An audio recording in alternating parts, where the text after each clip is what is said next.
Bonjour Maxence, donc moi je suis le docteur Jean-Étienne Terrier, je suis urologue à Lyon, à l'hôpital privé Jean Mermoz, et je suis spécialisé en chirurgie de reconstruction des organes génitaux externes, et donc je fais des phalloplasties, des métaillodioplasties et des vaginoplasties.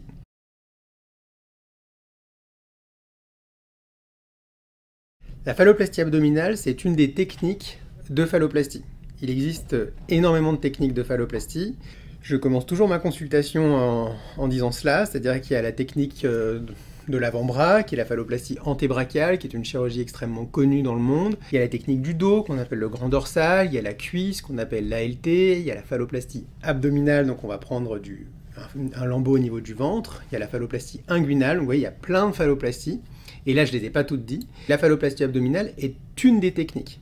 Elle a comme caractéristique d'être ce qu'on appelle un lambeau pédiculé. C'est-à-dire qu'en fait, la phalloplastie antébrachiale, on va prendre un lambeau qu'on va aller greffer ailleurs. Alors que la phalloplastie abdominale, elle va naître du pubis. Donc on dit aussi phalloplastie suprapubique. Donc c'est une phalloplastie qui va naître du pubis et elle va être connectée déjà directement à l'endroit où elle va se placer.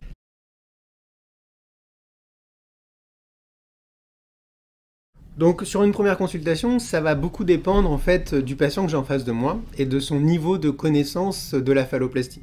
Dans mes consultations, j'ai quand même souvent des patients qui sont allés chercher de l'information un peu partout, qui ont déjà rencontré des confrères à moi, qui ont discuté sur différents réseaux avec des groupes de patients, dans des associations. Donc dans ces cas-là, j'ai des patients qui ont déjà une idée de ce qu'ils souhaiteraient ou de ce qu'ils ne souhaitent pas.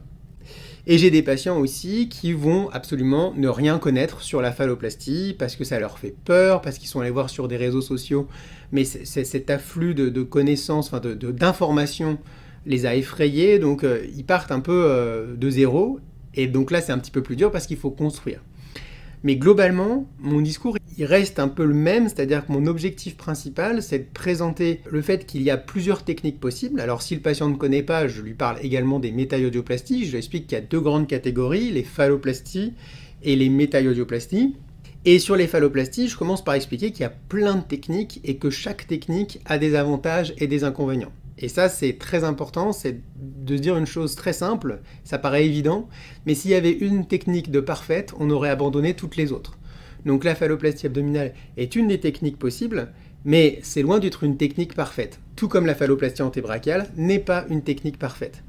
Et donc la difficulté pour le patient, c'est de choisir une technique qui lui convient, sachant que de toute façon, il y aura des concessions à faire, quelle que soit la technique qu'on choisit. Ça peut être une cicatrice visible comme au niveau de l'antébrachial, ça peut être un nombre d'interventions plus élevé comme la phalloplastie abdominale, ça peut être des questions de sensibilité, enfin il y a plusieurs choses qui vont être impliquées pour le choix de la phalloplastie. Ensuite, ce que je pense également très important pour le patient, c'est le patient choisit la technique, mais il choisit également le chirurgien et l'équipe qui va le prendre en charge. Parce que je pense que pour une phalloplastie, on peut réellement parler de parcours de phalloplastie. Faire une phalloplastie, c'est un parcours dans le parcours. C'est pas rien de faire une phalloplastie. Et donc, on va vraiment avec le patient avoir une relation de longue durée.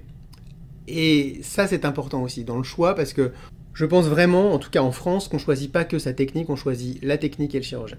Donc, pour la consultation, je vais exposer ma technique avec les avantages et les inconvénients de ma technique de phalloplastie abdominale, mais en appuyant dès le début sur le fait que je ne considère pas qu'elle soit parfaite et que peut-être que cette chirurgie n'est pas la bonne pour le patient que j'ai en face de moi.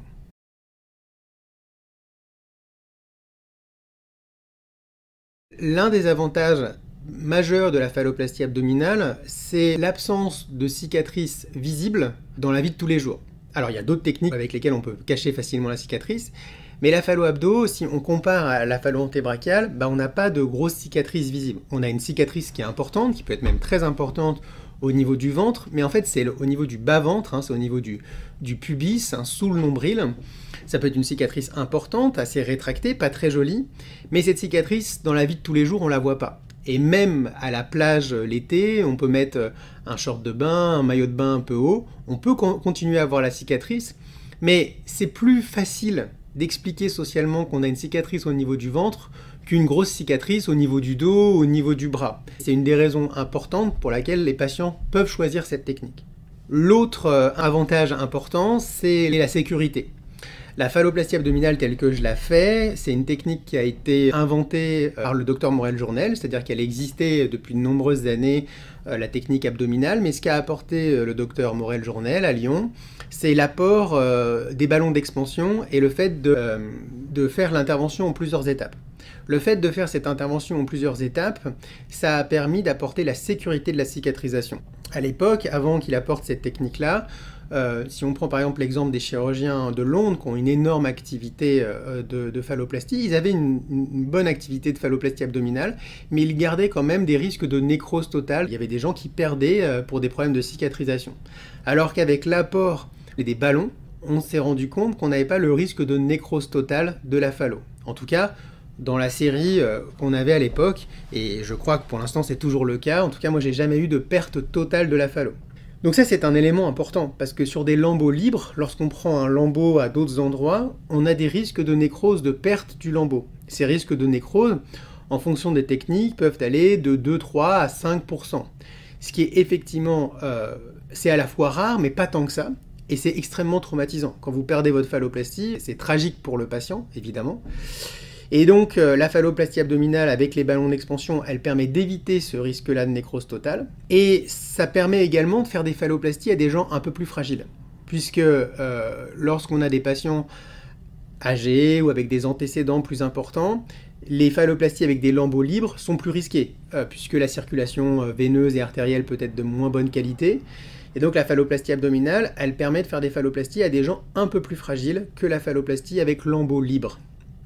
Cependant, je n'ai pas dit qu'il n'y avait pas de complications. J'ai dit qu'il n'y avait pas cette complication ultime de nécrose totale. Ça ne veut pas dire qu'on ne peut pas avoir de nécrose partielle. On peut avoir des nécroses partielles, des endroits de la phalloplastie abîmés, on peut avoir des mauvaises cicatrisations, des cicatrices disgracieuses, des phalloplasties qui ne sont pas très esthétiques. Donc ça n'enlève pas l'ensemble des complications. Il y a des complications lors de la phalloplastie abdominale et ces complications sont nombreuses, mais il y a quand même la sécurité d'avoir in fine une phalloplastie.